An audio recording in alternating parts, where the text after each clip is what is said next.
probably the most impressive entrepreneur I've ever met is Muhammad Yunus. I'm introducing him at a thing in Edinburgh next week. And we went to Bangladesh to see Yunus, which is a bit of a story behind that. We'd been in India and we were flying into Bangladesh, and because my schedule is crazy, we'd arrived in Bangladesh at 4 in the morning or something. And I thought we'd just get through immigration there. So the usual thing, we're stopped, maybe 7 of us, and what's the purpose of your visit? Oh, I'm here to see Professor Yunus, because I thought he was held in very high esteem in his country. So then the first guy kind of looked at me, said, well, hang on a minute. And the next guy came, who are you here to see? Professor Yunus. So then they're all coming with more and more stripes and hats and taller. And so an hour later, I'm saying, have we got a problem? So eventually we get through. We go and see Yunus the next morning. He said, Tom, I have something to tell you before we start. I've announced yesterday I'm running for president. And I said, they probably thought we were white mercenaries coming to help him be president and do a military coup of his country. So I wish he'd told me that before. And Yunus, again, I'm sure a lot of you know, microcredit, Bangladesh. He was a professor in Chittagong University. 74, the famine over there, terrible. His fellow countrymen were dying of starvation while he was espousing economic theory in the lecture room. So he just said, this isn't right. So he basically said, what's the problem? And the problem was credit. And it is women, and this isn't a sexist statement, but women are the answer to the developing world. They're the answer in Africa, they're the answer in Bangladesh. And the challenge was that 95% of these women were illiterate. So they had no sense of what a contract was. Normal banking laws, they would never get credit. They couldn't do anything anyway before they'd asked their husband's permission. So Yunus looked at this, and this is his genius, and this is entrepreneurial thinking at its best. He said, right, how do I get round? Normal Western thinking is, if I'm lending to you, then I need collateral, I need a contract. But what's stronger than that? And the stronger than that he found was peer pressure. So he lent to women in groups of 5, so that if he lent to you, before you could get anything, you had to repay. Therefore, the pressure was peer pressure, which was higher than any contract.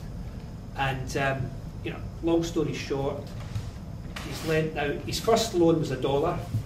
He's lent now. Grameen has lent over $7 billion US. 95% women borrowers, and they have a repayment rate of 98.6%, which is better than any Western bank you'll ever see.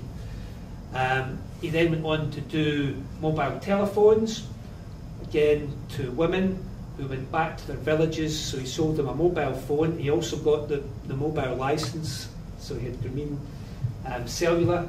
He would then sell them a mobile phone, a solar charger, and a business card, so they became the telephone of the village. The women would back there and charge people to use the phone. He's now got over 260,000 telephone ladies all over Bangladesh, Africa, etc.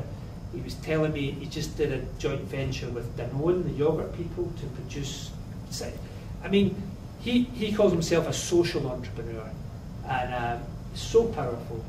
And his most moving story was he actually won the Nobel Prize, and he insisted, he was the only man on the board, and he insisted that all his board came to Oslo to pick up the Nobel Prize. Now these are ladies who hadn't been out in their rural village in Bangladesh, never been to Dhaka, never been outside the country, and he took them all there, and he asked one of the ladies to come up and do this speech to accept the Nobel Prize. And there wasn't a dry eye in the house when this happened.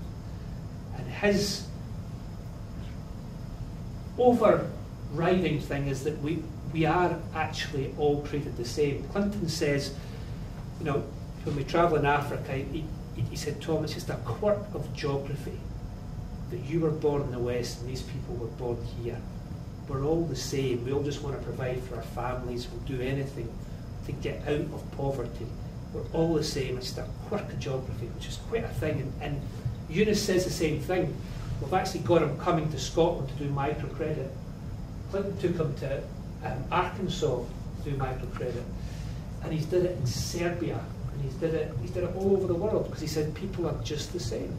Whether it's in Bangladesh or Africa, Glasgow, we're just the same. Which is really, really powerful. Hopefully we'll get into a chat about Eunice. So anyway, all of these things, the money has given me the power to go and do it. We were hit by the financial crisis. I was thinking of calling the speech How to Lose 250 Million and Other Helpful Hints, but I decided against that. The way we did business was we did joint ventures with Bank of Scotland. We had 51 joint ventures with Bank of Scotland.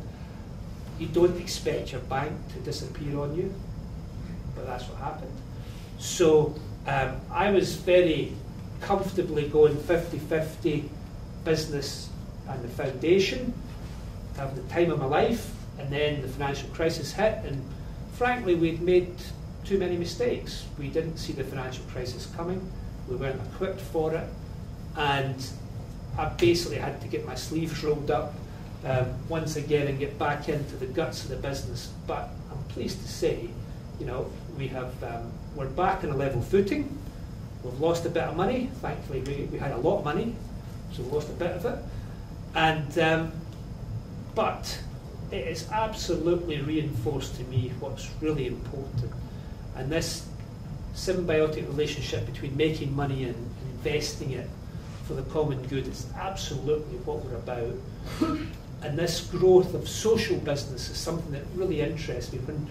When I went to speak at Oxford, the most interesting and the brightest students wanted to go to the Skoll Centre, Jeff Skoll, eBay, because they wanted to know about changing the world, and they really felt they could. And I remember sitting with fantastic, the brightest people who would normally have gone to Goldman Sachs, Kinsey or whatever, and there was one Indian guy, and some of my best friends are Indian, and I just knew when he said, look, I turned down Goldman Sachs because I want to go here.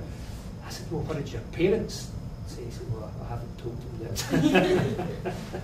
And I knew that would be a big challenge for that guy's parents, but he was doing it anyway, quite rightly. So the social business and all the stuff Eunice is doing, that is a big wave that's coming upon us, and it's attracting the brightest minds around the world as far as I can see. Because it ain't just about Goldman Sachs anymore. There is a place for Goldman Sachs. Anybody in from Goldman Sachs? Anybody got an internship at Goldman Sachs? I'm not attacking them. I'm just saying that perhaps their very narrow focus ain't what the next 10 years is going to be all about. Let's get into it. I'm willing to debate it. So that's pretty much where we are. I don't know what else you want to know. All I know is find something you're really passionate in, get the best people you possibly can to surround you, set your goals, never ever give up, and have a lot of fun. Thank you very much.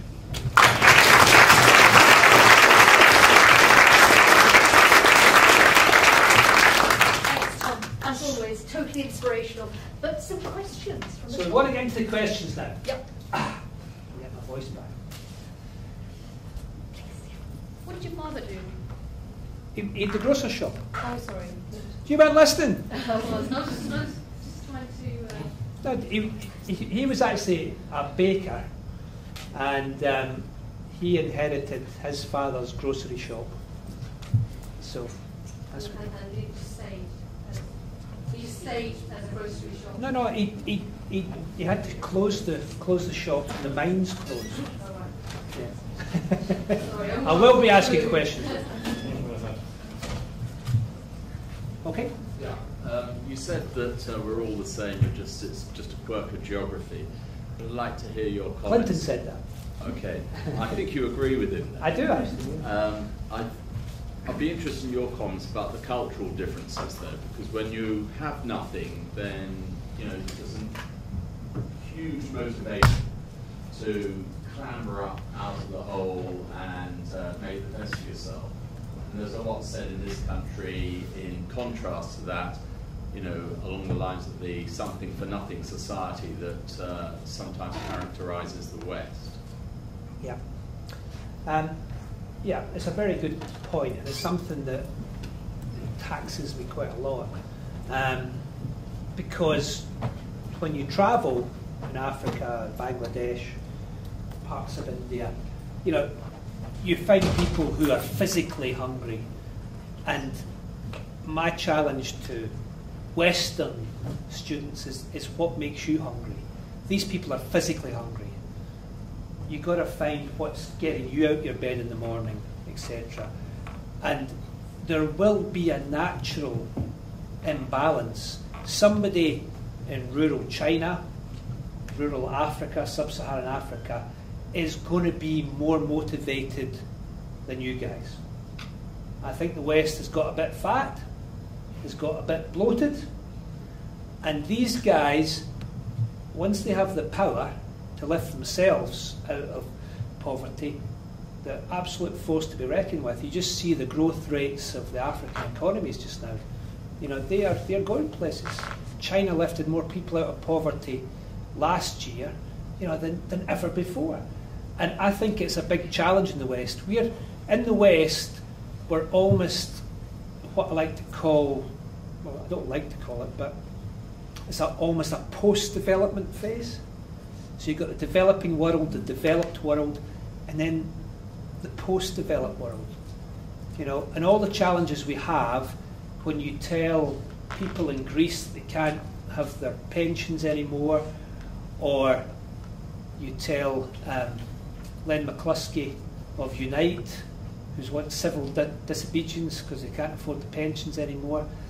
Yeah, these are big challenges. And trying to change human beings, so they're more worried about preserving what they've got, while the developing world are hungry to get themselves out of where they are. And I think it's one of the biggest geopolitical challenges that we face. Next question. Fellow alumnus of Strathbank, can I just ask you a bit more operational? Compared to when you were first building businesses to what you just mentioned after the financial crisis, rolling your sleeves up, getting back involved, any particular lessons you can share with us about the difference this time around when you were on perhaps more of a rescue mission as opposed to the growth mission? Yeah, I mean, basically the mistakes we made was we lost focus. And Philip Green's got a great thing was where he stuck to his knitting and he didn't get hit with the financial crisis. We were in things from garden centres to house builders to God knows what else, and we weren't good enough for that. We weren't set up, and we made mistakes, we lost focus, and this time round it's all about understanding the asset, resourcing it properly with the right people, with the right mindset to go and do it. And a lot of the people who made money from 2000 to 2006 thought they were clever, they were lucky. And I think as Warren Buffett said, it's only when the tide goes out you know who's been swimming without any trunks. It's absolutely true. Absolutely true.